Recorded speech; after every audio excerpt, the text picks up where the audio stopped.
Now, just like the current Bengals rookie is going through some contract situations, is that the reason why you held out? Yeah and no, because looking at it all over again, I wish I would have handled my business more on the weight part, like not coming in the rookie minicamp overweight, because all that really plays into them giving you as much money as they possibly can. Yeah. And I didn't end up playing the position they wanted me to play, so they moved me to right. Fortunately, we had a great tackle, Andrew Whitworth, who was there at the time. So he was able to plug and play at left tackle, and they ended up moving me to right. But, just everything happens for a reason, So I lived and learned from those moments in my life and tried to get the weight off. Did everything well enough to play long enough with Whitworth and Andy Dalton, who had a lot of success while we were there. And, it was good. It was good. Was that your first time ever playing right tackle when you got to Simpson? Yes, I had never played right tackle my entire career. So I know that transition was crazy. That's gotta feel especially awkward. having to do it at that level. Right. So I'm like, man, I don't even, like coming out my stance, everything kind of cattle-wumpy, trying to figure it out. And then, fortunate enough the way that our offensive line coach at the time taught us how to block, it was easy enough for me to make the transition from left to right. Okay. Now, you were saying that you had weight issues. They were finding you? Finding the fuck out of me. How much per pound? Man, I think it was like, at the time, it would have been like 500 and something per pound. Like 570, 580. They was sticking to per pound per weigh-in. Yeah. Yes. God. Per damn. pound. Goddamn. The joke was the Bengals remodeled the weight room. Smitty, you paid for this.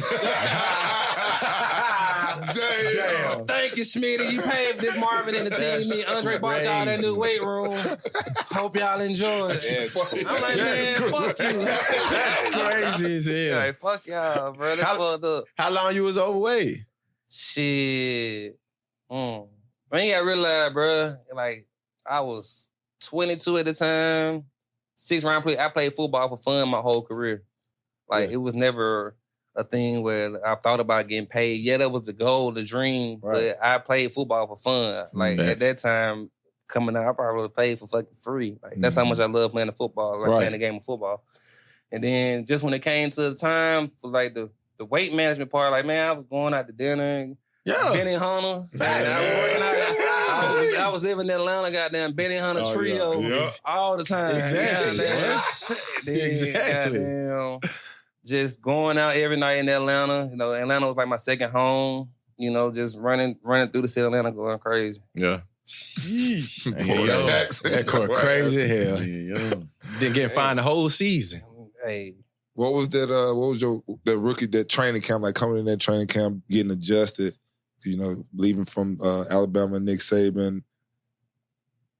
I feel like the practice is going to be, tempo was up here, level competition up here. What was it? What did you feel like the difference was getting into your rookie season or your rookie training camp? Man, I hurt my damn foot 2 days after signing my contract. God damn. So I had all that ridicule going on, you know what I mean? You know what I mean? So I broke my foot, so I missed basically the entire season. And then I came back and played at the end of the season.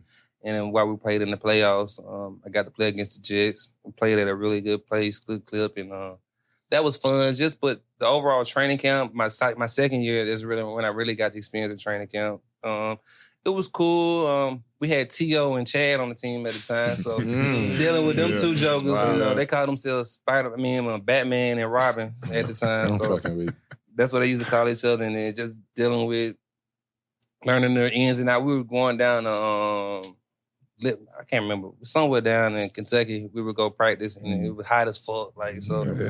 Just, man, it was cool. It wasn't like Bama, because, Tuscaloosa get hot as a motherfucker, man? So just to go, biggest thing was just learning the playbook and the scheme. That was pretty much it. When you got hurt your rookie, was anybody like not fucking with you? Hell yeah, the ownership was like, shit, we finna go back in the draft. Oh, man, damn.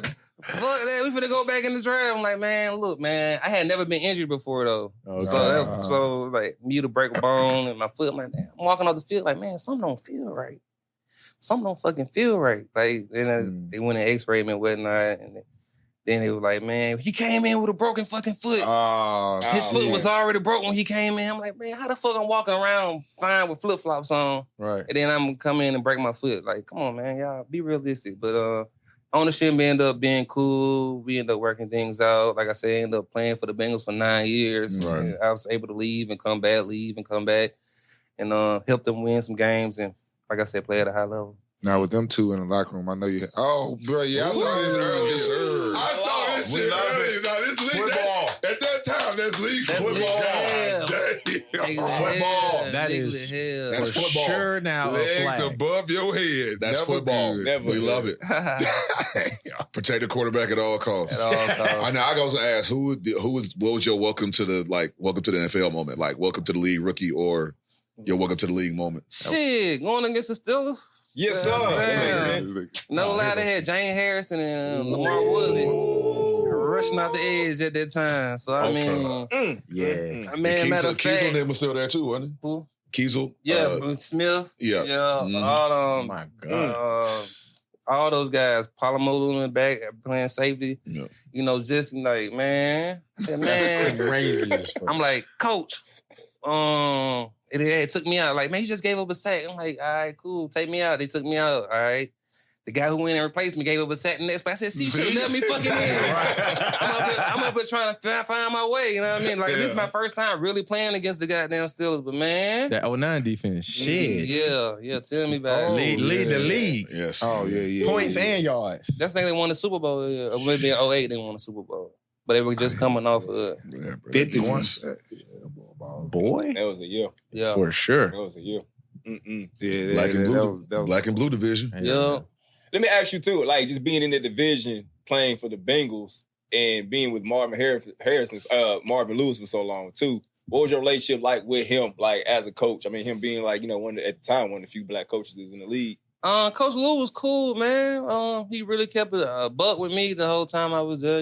I respect him being honest with me throughout the whole process. Him wanting me to be a great player, and then him believing that I could be a great player for the organization. And just had he was like a father, my father in Cincinnati for me. You know what I mean? My dad had never come up to every game, but he always check on me, make sure I'm going to chapel on Saturday. Just being like a great father figure. That's what's up. I know. I gotta ask. I'm pulling the sweet. Andy Dalton, because I feel like Andy Dalton gets mixed reviews. Like he has some good years. Obviously having AJ and what's name in, and then what's name in tight end, like having decent receiver. Yeah. Graham. Yep. And then how do you feel about what do you feel about Andy Dalton? Like how do you feel like where do you think he falls? As far as is he a great quarterback? Is he just a good quarterback? Like what do you feel about the Red Rifle? You call him for what? The Red Rifle. They call him that. That's his name. That's the Red Rifle. Honestly, Andy, he was a good quarterback, but he didn't like to get hit. As soon as he got hit, the game was over with. You know what I mean? But that doesn't mean taking anything away from anything he did throughout his career. I mean, he did some great things for us. He helped us win a lot of games, but he didn't like to get hit. Yeah, I say that much. Couldn't win y'all a playoff game. He wasn't like Joe Burrow. Get hit. Okay, you hit me one time, I'm going to get back up. Hit me again, I'm going to get back up. You know what I mean? Just two different caliber players. Doesn't mean Andy wasn't a good player. But Joe is Joe. I wish we would have had him. That's too much on my backup quarterback. Too much on our backup quarterback. But Andy, he put up some numbers though. He had some years where him and AJ connected. He did put up some numbers for a couple of years though. No, they had they had AJ Green. Yeah, they were going You could have threw the ball to AJ. True, but hey, look. Honestly, he ain't lying though. Honestly, AJ was like that. Honestly, it's hard being quarterback out there anyway. Shit, I'm not trying to get hit by damn James in the back of the head. I'm not trying to get hit by my man Donald. Like you know what I'm saying? Shit, fuck all that. Yeah, because I know we played y'all in the playoffs. I think it was 13. Shit, fuck all that, boy. Man, I kept on doing that slant over the top with the DN, the outside linebacker pinch inside and the tackle wrapping around the outside. Killing your ass. We could not figure it out for some reason. Pagano, it was Pags and D coordinator. Damn, they just running me. Yeah, pretty much down the and then hitting, like you said, hitting Andy. Andy, once he got hit, he started throwing picks and he fumbled once and it was over. Damn. Yeah, I remember. Yeah, that was 13. We beat them at home. I love them. You know what I mean? But you know. That's just what it is. We cost Marvin his job with that one because they did like y'all. I know got to the playoffs every year and couldn't win one in the first round. Lose first round to the fucking Texans. Yeah, Marvin Lewis did that for a long time. Yeah, damn. Yeah, goddamn. He was on the streak doing it. Yeah. Well, with T.O. and Ocho, I know in the locker room, it had to be some shit. Yeah, that was my first experience. Because never before my rookie year, guys weren't really playing music in the locker room. T.O. bought his ass over there. Man, this first game we playing against the Patriots, this Tom Brady return game. Man, they beat the shit out of the T.O. goddamn had the music playing in the locker room all crunk and loud. I'm like, damn, you could do this in the league? Like, I ain't never experienced this. And he really showed you how he was a pro's pro, of course. He would work hard in practice and then go out there and do what he needed to do in the game. But we just couldn't put it together. Yeah, I know them team meetings. Hilarious. Oh, yeah. Him and Ocho. What? Can't imagine. Ocho and that bitch. Look at this shit. Ain't no way you can do that now. I don't know. He may be able to do it now. He been lifting weights and shit. Hell yeah. I'm talking about like just that kind of commercial with. Oh hell no! You can't do that.